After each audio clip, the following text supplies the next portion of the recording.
माँ शारदा की प्रेरणा स्वयं सहाय कार्तिक महात्म्य का लिखूं ये 20वां अध्याय। जय श्री राधे जय श्री कृष्णा। कार्तिक मास महात्म्य अध्याय 20।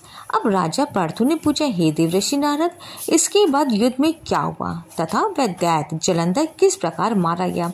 कृपया मुझे वह कथा सुनाए। नारद जी बोले, जब गिरिजा वहां से अदृश्य हो गई और गंधर्वी माया भी विलीन हो गई, तब भगवान व्रज ध्वज चैतन हो गए। उन्होंने लौकिकता व्यक्त करते हुए बड़ा क्रोध किया और जलंधर से युद्ध करने लगे। जलंधर शंकर के बाणों को काटने लगा, परंतु जब काट ना सका तब उसने मोहित करने के लिए माया की पार्वती का निर्माण कर अपने रथ पे बांध दिया। तब अपनी प्रिया पार्वती को इस प्रकार कष्ट में पड़ा देख के लौकिक लीला दिखाते हुए शंकर जी व्याकुल हो उठे। शंकर जी ने भयंकर रौद्र रूप धारण कर लिया। अब उनके रौद्र रूप को देख कोई भी दैत्य उनके सामने खड़ा होने में समर्थ न हो सका और सब भागने छिपने लगे। यहाँ तक कि सुम निसुम भी समर्थ न हो सके। शिव जी ने उन सुम निसुम को श्राप देकर बड़ा धिक्कारा और कहा, तुम दोनों ने मेरा अपराध किया है। तुम युद्ध से भागते हो, भागते को मारना पाप है। इससे मैं तुम्हें अब नहीं मारूंगा, परंतु गौरी तुमको अवश्य मारेगी। शिव जी के ऐसे कहने पर सागरपुर जलंधर क्रोध से अग्नि के समान प्रज्वलित हो उठा। उसने शिव जी पर घोर बाण बरसा के धरती पर अंधकार कर दिया।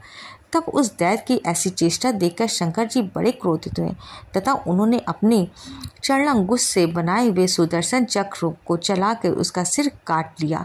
एक प्रचंड शब्द से उसका सिर पृथ्वी पर गिर पड़ा और अंजन पर्वत के समान उसके शरीर के 2 खंड हो गए। उसके रुधिर से संग्राम भूमि व्याप्त हो गई। शिव आज्ञा से उसका रक्त और मांस महारौव्य में जाकर रक्त का कुंड हो गया तथा उसके शरीर का तेज निकलकर शंकर जी में वैसे ही प्रवेश किया जैसे वृंदा का तेज गौरी के शरीर में प्रविष्ट हुआ था। जलंधर को मारा देख देवता और सब गंधर्व प्रसन्न हो गए। माँ शारदा की प्रेरणा स्वयं सहाय। जय श्री राधे जय श्री कृष्णा। कार्तिक मास के अध्याय सुनने से इंसान को पुण्य की प्राप्ति होती है। अगर आप इसका अध्ययन करते हैं या पठन करते हैं तब भी आपके ऊपर महादेव की कृपा बनी रहेगी। हर हर महादेव। लिखने लगा हूँ श्री हरि के चरणों में शीश नवाए। कार्तिक महात्मा का बने ये 21वां अध्याय। अब ब्रह्मा आदि देवता नतमस्तक होकर भगवान शिव की स्तुति करने लगे। वह बोले, हे देवादि देव, आप प्रकृति से परे पर ब्रह्म और परमेश्वर हैं।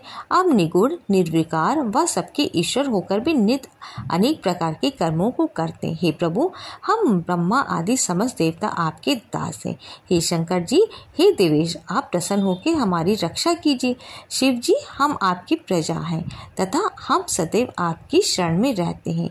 नारद जी राजा पार्थु से बोले, जब इस प्रकार ब्रह्मा आदि समस्त देवताओं एवं मुनियों ने भगवान शंकर जी की अनेक प्रकार से स्तुति करके उनके चरण कमलों का ध्यान किया, तब भगवान शिव ने देवताओं को वरदान देके वहीं अंतर ध्यान हो गए। उसके बाद शिव जी का यशोगान करते हुए सभी देवता प्रसन्न होकर अपने अपने लोक को चले गए। भगवान शंकर के सागरपुत्र जलंधर का युद्ध चरित पुण्य प्रदान करने वाला तथा समस्त पापों को नष्ट करने वाला है। ये सभी सुखदायक और शिव जी को भी आनंददायक है।